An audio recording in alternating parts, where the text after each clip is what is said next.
नमस्कार दोस्तों, proud India के ब्लॉग में आपका स्वागत है। आज का ये ब्लॉग ज्योतिबा टेम्पल पे आधारित है। ज्योतिबा टेम्पल स्थानीय लोगों में ज्योतिर्लिंग के समान है। मैं आज आपको ज्योतिबा की पूरी कहानी सुनाने जा रही हूँ, लेकिन पूरी जानकारी के लिए आपको वीडियो के अंत तक टिके रहना बहुत ही आवश्यक है, तभी आप ज्योतिबा टेम्पल के बारे में समझ सकते हैं। ये ज्योतिबा टेम्पल हमेशा गुलाबी ही रहता है।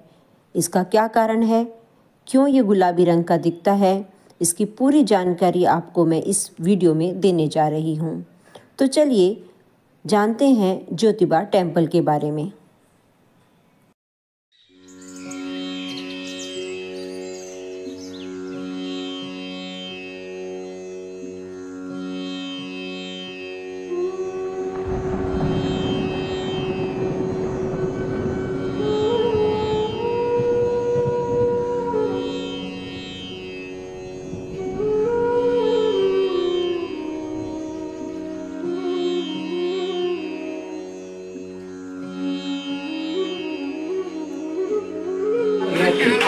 सारे का गुलाल। तो दोस्तों, कोल्हापुर माता के दर्शन करने के बाद हम ज्योतिबा टेम्पल गए। वहाँ पर मैंने पंडित जी से इसकी थोड़ी सी जानकारी ली। उन्होंने मराठी भाषा में पूरी जानकारी दी। पंडित जी, इस मंदिर के बारे में कुछ बताइए।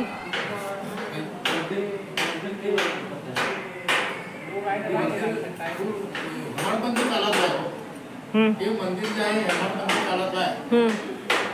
हे मंदिर आहे हेमाडपंथी काळात आहे।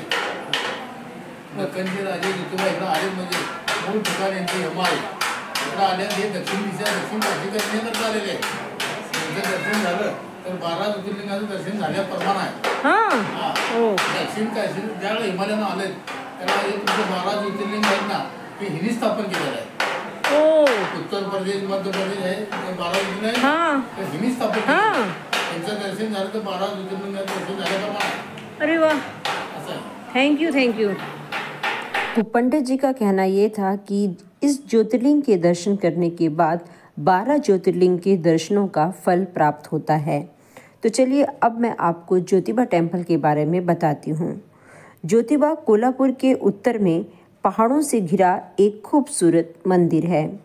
इस मंदिर की मान्यता स्थानीय लोगों में ज्योतिर्लिंग के समान है। लोग इसे केदार लिंगम भी कहते हैं। इसके दर्शन से केदारनाथ के दर्शन का पुण्य मिलता है। मंदिर परिसर में शिव के 3 मंदिर हैं। श्रद्धालु तीनों के दर्शन करते हैं। ये तीनों शिव के 3 रूप सत, रज और तम के प्रतीक हैं। इन्हें ब्रह्मा, विष्णु और महेश का रूप भी माना जाता है। मंदिर में विवाह के बाद दूल्हा दुल्हन आशीर्वाद लेने आते हैं। आसपास के श्रद्धालु लोग ढोल बाजे के साथ समूह में मंदिर में दर्शन के लिए पहुंचते हैं। मंदिर में ज्योतिबा को गुलाल चढ़ाने की परंपरा है, इसलिए पूरा मंदिर सालों भर गुलाबी रंग के गुलाल से रंगा नजर आता है। जब आप ज्योतिबा टेम्पल की तरफ जाएंगे तो रास्ते में आपको बहुत ही सुंदर प्राकृतिक दृश्य देखने का भी आनंद प्राप्त होगा। चारों तरफ बहुत हरियाली है। ये मंदिर बहुत ही ऊंची पहाड़ी पर बना हुआ है, तो जाहिर सी बात है आप रास्ते में बहुत ही सुंदर दृश्य देख सकते हैं। यहाँ के दृश्य देखते देखते आपका रास्ता कब कट जाएगा आपको भी पता नहीं चलेगा। ऊंची पहाड़ी पर बना हुआ मंदिर ये बहुत ही सुंदर है। चारों तरफ जगह जगह आप देख सकते हैं बहुत सारे वृक्ष हैं, जंगल हैं। तो आप जब भी यहाँ पर जाएं तो दिन में ही जाएं। सूर्य अस्त होने के बाद जाने से बचें। हालांकि रास्ता बहुत ही अच्छा है, लेकिन आप जितना जल्दी हो सके इस मंदिर पर पहुँचने की कोशिश करें, तभी आप इस मंदिर के प्राकृतिक नज़ारों का आनंद ले सकते हैं।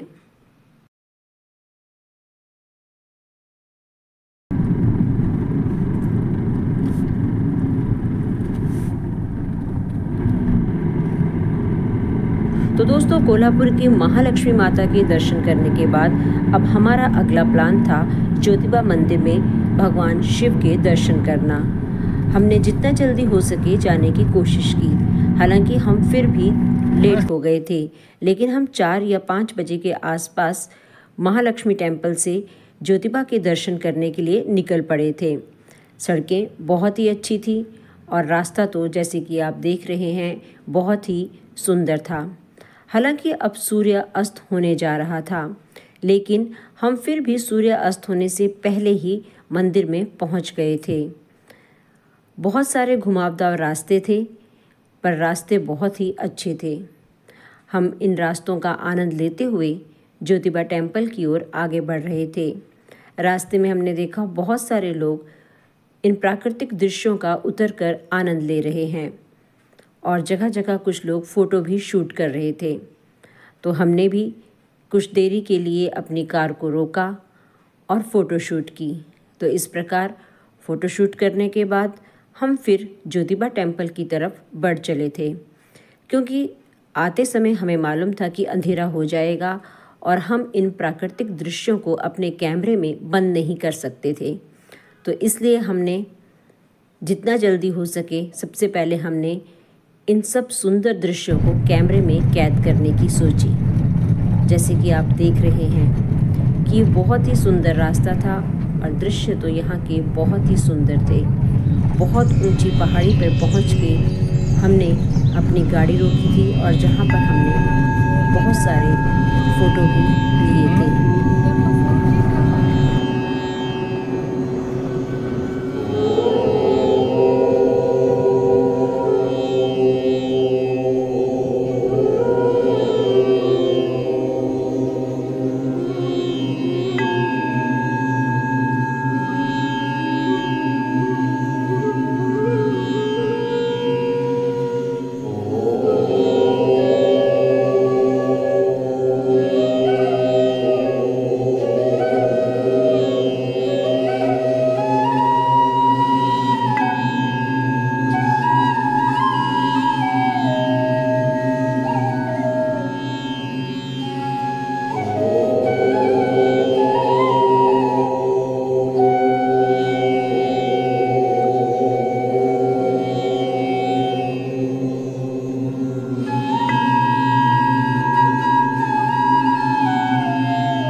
तो दोस्तों यहाँ मैं आपको बता दूं कि ज्योतिबा मंदिर कोल्हापुर शहर से 17 किलोमीटर की दूरी पर है।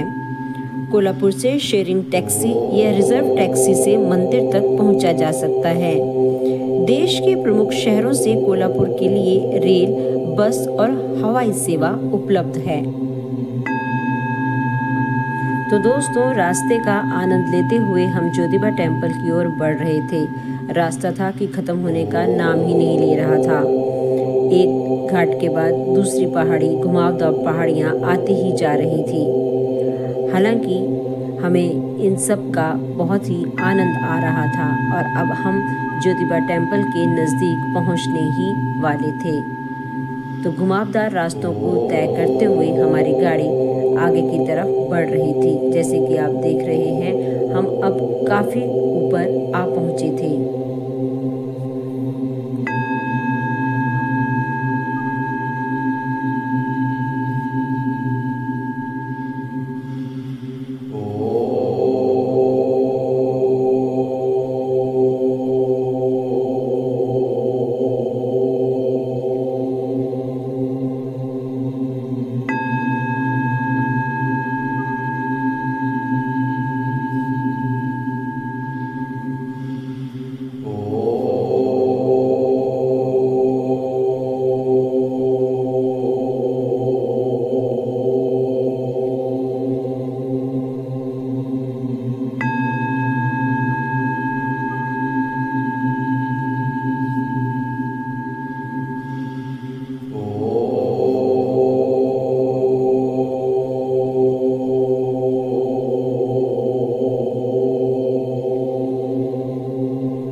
तो दोस्तों इस तरह से सुंदर दृश्यों का आनंद लेते हुए हम पहुंच गए ज्योतिबा मंदिर। तो दोस्तों ज्योतिबा मंदिर का निर्माण 1730 में नवाजी सभा ने करवाया था। पूरा मंदिर जैसे कि आप देख रहे हैं काले रंग के पत्थरों से बना हुआ है। मंदिर की दीवारों पर सुंदर नक्काशी देखी जा सकती है। प्रवेश द्वार पर विशाल नंदी की प्रतिमा है। ज्योतिबा मंदिर का वास्तु प्राचीन शैली का है। यहाँ स्थापित ज्योतिबा की प्रतिमा 4 भुजाधारी है। स्थानीय लोगों में माना जाता है कि ज्योतिबा भैरव का पुनर्जन्म था। उन्होंने रत्नासुर से लड़ाई में महालक्ष्मी का साथ दिया था। रत्नासुर के नाम पर ही इस गांव का नाम रत्नागिरी पड़ा। बाद में गांव वालों ने इसका नाम ज्योतिबा रख दिया। आसपास के लोग ज्योतिबा मंदिर में पुत्र या पुत्री की कामना लेकर आते हैं। कहा जाता है उनकी कामना पूरी भी होती है। आसपास के काफ़ी लोग तो हर साल ज्योतिबा के दर्शन करने पहुंचते हैं। मंदिर के दर्शन के लिए रोज काफ़ी भीड़ उमड़ती है। दर्शन में कम से कम 2 घंटे का समय लग जाता है। हालांकि हमें तो 2 घंटे का समय नहीं लगा। हमें बहुत ही अच्छे से यहाँ पर दर्शन हुए और हमने पूरे मंदिर का घूमकर आनंद भी लिया। ज्योतिबा के मंदिर में चैत्र पूर्णिमा के अवसर पर भव्य मेले का आयोजन किया जाता है। उस समय गुलाल उड़ाकर भक्त अपनी श्रद्धा प्रकट करते हैं। उस समय तो पूरा पहाड़ मानो गुलाबी रंग में रंग जाता है। ज्योतिबा मंदिर के निर्माण में ग्वालियर के सिंधिया राजघराने का भी बड़ा योगदान है। मंदिर परिसर में उनके द्वारा बनवाई गई एक बावड़ी भी है।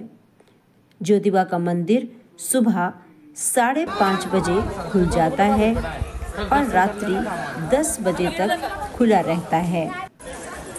ज्योतिबा एक पवित्र मंदिर है जो कोल्हापुर जिले में पन्हाला पहाड़ी श्रृंखला में समुद्र तल से 3124 फीट की ऊंचाई पर स्थित है।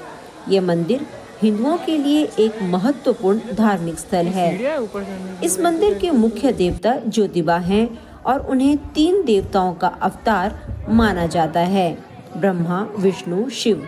ज्योतिबा मंदिर कोल्हापुर से लगभग 20 किलोमीटर की दूरी पर है। ऐसा माना जाता है कि महालक्ष्मी मंदिर के दर्शन के बाद इस मंदिर के दर्शन जरूर करने चाहिए। जैसे ही आप इस मंदिर में प्रवेश करेंगे यहाँ का माहौल ही अलग हो जाता है। चारों तरफ गुलाल ही गुलाल देखकर मन में एक अलग प्रकार का आकर्षण जागता है। पूरा मंदिर गुलाबी रंग का दिखाई देता है। पंडित आपके मस्तक पर भी गुलाल लगाते हैं और आप यहाँ पर भगवान को भी गुलाल ही अर्पित करते हैं। मुझे तो ये सब बहुत ही अच्छा लगा। इस मंदिर के बारे में एक कहानी ये भी प्रचलित है कि खूंखार राक्षस कोल्हासुर और अन्य राक्षसों को हराने के बाद धन की देवी ने कोल्हापुर में बसने का फैसला किया। अपने साम्राज्य की सुरक्षा बढ़ाने के लिए उन्होंने कोल्हापुर के चारों ओर 4 रक्षक नियुक्त किए। सबसे महत्वपूर्ण संरक्षक ज्योतिबा थे। महालक्ष्मी ने ज्योतिबा को उत्तर दिशा में नियुक्त किया था। तब से ज्योतिबा को केदारेश्वर या दखनाजा राजा के नाम से भी जाना जाता है। इतिहासकारों के अनुसार नवाजी साया ने मूल रूप से ज्योतिबा मंदिर का निर्माण करवाया था। वर्ष 1730 में राणोजी सिंधिया ने मंदिर को उसके वर्तमान स्वरूप में फिर से बनवाया। केदारेश्वर का दूसरा मंदिर 1808 में दौलतराव सिंधिया द्वारा बनवाया गया था। इस मंदिर के दर्शन के लिए सबसे अच्छा समय सर्दी या बरसात के मौसम में बहुत ही अच्छा है। सर्दी या बरसात के मौसम में प्राकृतिक सुंदरता का आनंद लेने के लिए ज्योतिबा एक बेहतरीन जगह है। यदि आप मंदिर में भीड़ से बचना चाहते हैं तो दोपहर के समय दर्शन करना सबसे अच्छा है। अन्यथा भक्त चैत्र पूर्णिमा यानी एकादशी के दौरान यात्रा करते हैं और जब यहाँ एक भव्य मेला लगता है। भगवान के दर्शन करने के बाद हम यहाँ पर भक्ति में तो हो ही गए थे, साथ में हम गुलाल में भी हो गए थे। मंदिर के चारों तरफ के दृश्यों का हमने आनंद लिया। हालांकि मंदिर के अंदर फोटोग्राफी करना मना था, इसलिए हम भगवान के अंदर की जो मूर्ति थी गर्भगृह की, उसकी हम फोटोशूट नहीं कर सके। इसका हमें कोई भी मलाल नहीं है, लेकिन बाहर से भी ये मंदिर बहुत ही सुंदर था, जैसे कि आप देख रहे हैं। तो दोस्तों, जैसे कि आप देख रहे हैं, इस मंदिर के आसपास कई छोटे छोटे मंदिर भी बने हुए हैं। यहीं पर शनिदेव महाराज का भी मंदिर था। हमने मंदिर में जाकर शनिदेव की पूजा की और शनिदेव के दर्शनों का लाभ उठाया।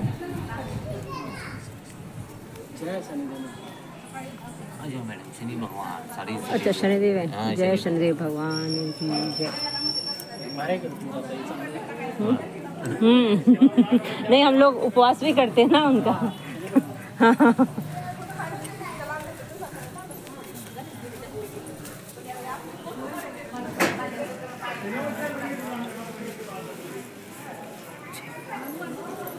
तो गुलाल tinggal 10 गुलाल चिपुड़े aneh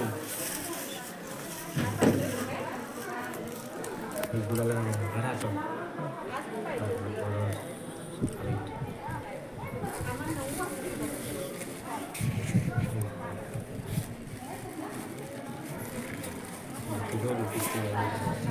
नारा आल्या बाहेर पड दर्शनपूर आल्या नारा पड तिथे पडायचं दर्शनपूर इकडे जावा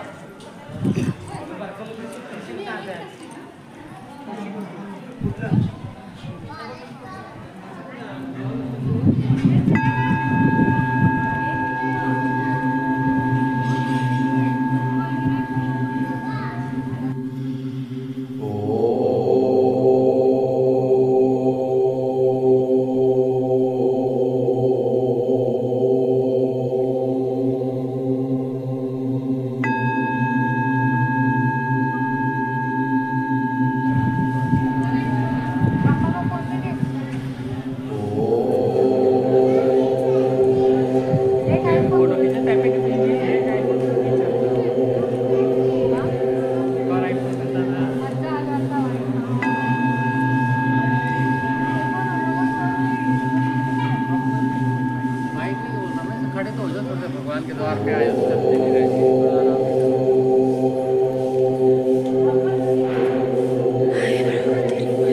तेरे सामने वीडियो पूरा करने आई हूँ।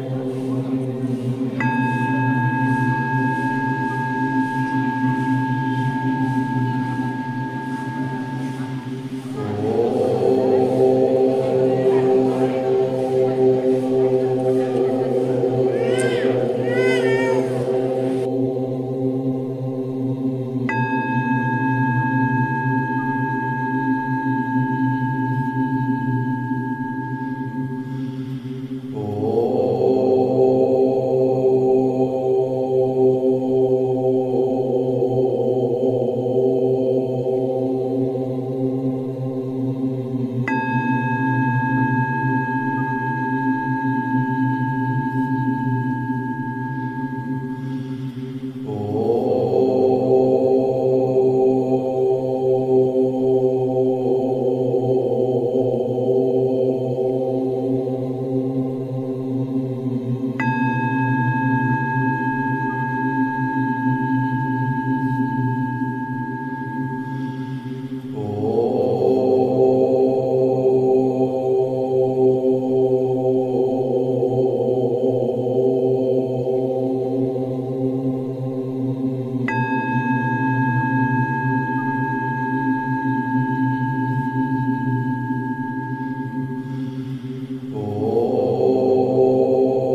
तो दोस्तों अब शाम होने को आ गई थी। हालांकि मंदिर से जाने का मन नहीं कर रहा था, लेकिन ज्योतिर्लिंग के दर्शन करने के बाद अब हमने जाना उचित समझा। हालांकि चारों तरफ इतनी ज़्यादा ऊर्जा थी कि यहाँ से जाने का मन कर ही नहीं रहा था। मंदिर सच में बहुत ही अलौकिक और सुंदर है। यहाँ पर एक अलग ही ऊर्जा का अनुभव होता है। तो मंदिर से जाने के बाद हमने यहाँ पर छोटी छोटी दुकानों को देखा, जहाँ पर प्रसाद भी मिल रहा था, और हमने प्रसाद लेकर चाय पीने की सोची। यहाँ के लोग बहुत ही अच्छे हैं। उन्होंने हमें यहाँ इस मंदिर के बारे में बहुत सी जानकारी भी दी और बहुत अच्छे से उन लोगों ने हमें मंदिर के बारे में भी बताया। यहाँ के पंडित जी ने भी हमें मंदिर के बारे में जानकारी दी। इसके बाद हमने यहाँ पर चाय पीने की सोची और हमने बासुंदी नामक चाय की दुकान पर बहुत ही स्वादिष्ट चाय पी। उस भैया ने हमें बहुत ही स्वादिष्ट चाय बनाकर पिलाई। हमें बहुत ही अच्छा लगा। चाय का आनंद लेते हुए हमने उनसे मंदिर की भी जानकारी ली। तो उन्होंने यहाँ बताया कि चैत्र पूर्णिमा पर तो यहाँ पर भक्तों का तांता लग जाता है। उन्होंने ये भी कहा कि आप बहुत अच्छे समय पर आए हैं कि आपको भगवान के बहुत ही अच्छे से दर्शन हुए।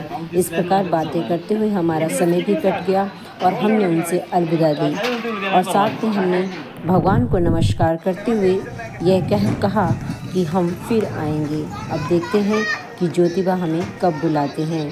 अब हमारा अगला पड़ाव पंढरपुर होगा। तो अब काफ़ी रात हो चुकी थी, जैसे कि आप देख रहे हैं सुनसान इलाका था, लेकिन रास्ते बहुत अच्छे थे, इसलिए हमें कोई भी मुश्किल नहीं हुई। इसलिए दोस्तों, आप जब ज्योतिबा जाएं तो सूर्य अस्त होने से पहले पहले वापस आने की सोचें। तो दोस्तों, आपको मेरा ये ज्योतिबा मंदिर का ब्लॉग कैसा लगा? अगर अच्छा लगा है तो ज़्यादा से ज़्यादा लाइक और शेयर ज़रूर कीजिएगा। मैं इसी तरह की और वीडियो अपलोड करती रहूँगी। मेरा अगला वीडियो पंढरपुर पे होगा, जिसे आप देखना ना भूलिएगा। तो अब मुझे दीजिए इजाज़त।